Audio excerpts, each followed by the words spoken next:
Hello everyone, welcome back to wisdom crafts. आज हम class 11th के फर्दर टॉपिक्स को डिस्कस करने जा रहे हैं, जिसमें आपको याद होगा कि हमने एक चैप्टर स्टार्ट किया था, that is units and measurement, और हमने उसके काफ़ी सारे टॉपिक्स को डिस्कस किया था। और आज हम फर्दर टॉपिक्स को डिस्कस करने जा रहे हैं, जिनमें पहला है जब हमें किसी भी स्मॉल चीज़ का या डिस्टेंस कैलकुलेट करना है या डिस्टेंस फाइंड आउट करता है, तो कौन से ऐसे यूनिट्स हैं जिन्हें हम यूज करते हैं ऐसे डिस्टेंसेस को कैलकुलेट और फाइंड करने के लिए।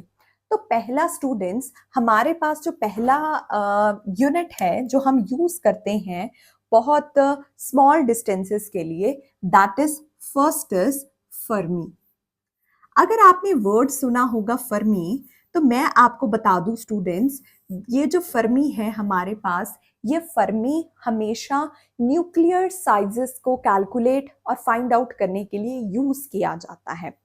न्यूक्लियर साइजेस को कैलकुलेट और फाइंड आउट करने के लिए यूज किया जाता है,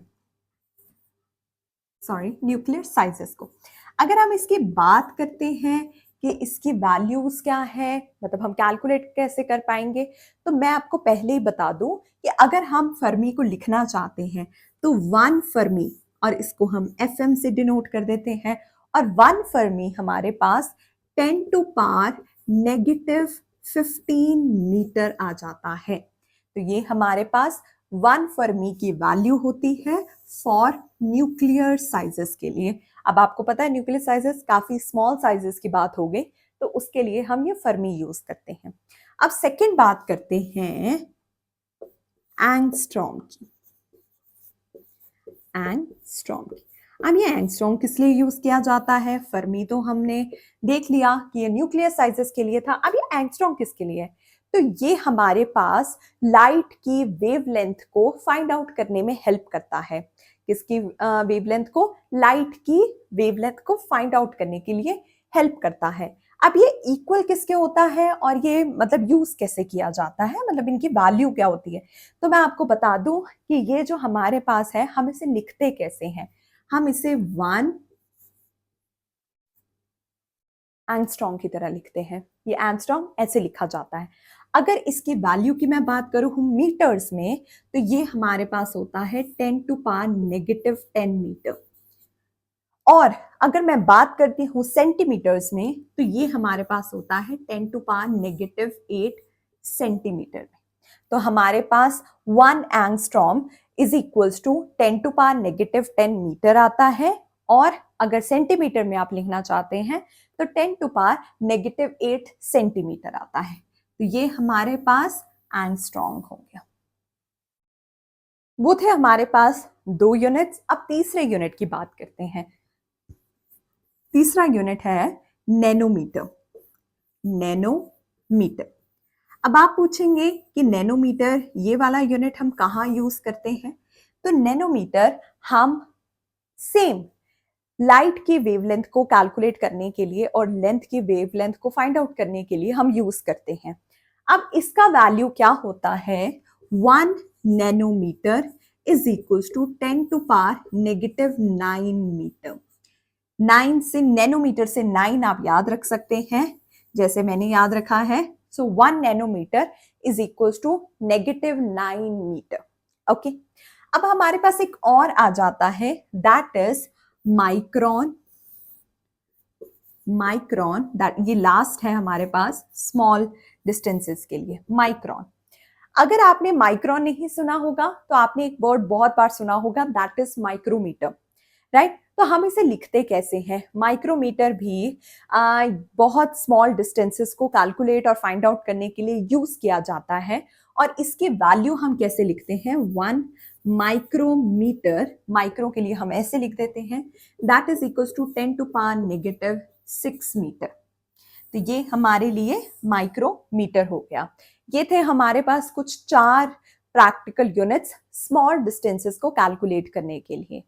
वो थे हमारे पास 2 यूनिट्स। अब तीसरे यूनिट की बात करते हैं। तीसरा यूनिट है नैनोमीटर। नैनोमीटर। अब आप पूछेंगे कि नैनोमीटर ये वाला यूनिट हम कहाँ यूज करते हैं? तो नैनोमीटर हम सेम लाइट की वेवलेंथ को कैलकुलेट करने के लिए और लेंथ की वेवलेंथ को फाइंड आउट करने के लिए हम यूज करते हैं। अब इसका वैल्यू क्या होता है, 1 nanometre is equals to 10 to power negative 9 metre. 9 से नैनोमीटर से 9 आप याद रख सकते हैं, जैसे मैंने याद रखा है। So 1 nanometre is equals to negative 9 metre. Okay, अब हमारे पास एक और आ जाता है, that is micron. Micron, that ये लास्ट है हमारे पास स्मॉल डिस्टेंसेस के लिए, माइक्रोन। अगर आपने माइक्रोन नहीं सुना होगा तो आपने एक वर्ड बहुत बार सुना होगा, दैट इज माइक्रोमीटर, राइट। तो हम इसे लिखते कैसे हैं, माइक्रोमीटर भी बहुत स्मॉल डिस्टेंसेस को कैलकुलेट और फाइंड आउट करने के लिए यूज किया जाता है। और इसके वैल्यू हम कैसे लिखते हैं, 1 माइक्रोमीटर, माइक्रो के लिए हम ऐसे लिख देते हैं, that is equals to 10 to power negative 6 metre. तो ये हमारे लिए माइक्रोमीटर हो गया। ये थे हमारे पास कुछ 4 प्रैक्टिकल यूनिट्स स्मॉल डिस्टेंसेस को कैलकुलेट करने के लिए। तो अब बात करते हैं कुछ प्रैक्टिकल यूनिट्स का, जिसे हम लार्ज डिस्टेंसेस को कैलकुलेट और फाइंड आउट करने के लिए यूज करते हैं। तो उसमें हमारा सबसे पहले कौन सा यूनिट आ जाता है, दैट इज लाइट ईयर। अब ये लाइट ईयर होता क्या है, जब भी लाइट ट्रैवल करती है वैक्यूम में फॉर 1 ईयर, हम उसे लाइट ईयर कहते हैं। अब इसका फॉर्मूला और हम इसे लिखते कैसे हैं, तो मैं आपको बता दूं, 1 light year is equals to speed of light. सबसे पहले तो लिखेंगे स्पीड ऑफ लाइट, और उसके बाद क्या लिखेंगे हम, टाइम्स मल्टीप्लाई, क्या लिखेंगे, 1 ईयर, 1 ईयर। ओके, अब स्पीड ऑफ लाइट क्या होती है, 3 टाइम्स 10 टू पावर 8 मीटर पर सेकेंड, राइट। और अब हमारे पास ईयर में क्या क्या चीजें आ जाती हैं, 365.25 डेज आ जाते हैं, 24 आवर्स आ जाते हैं, 60 मिनट्स आ जाते हैं, और 60 सेकेंड्स आ जाते हैं, राइट। अगर हम इसे कैलकुलेट करते हैं या लिखते हैं, मतलब इन सबको सॉल्व करते हैं, तो हमारे पास कुछ चीजें ऐसी आ जाती हैं, मतलब इसका आंसर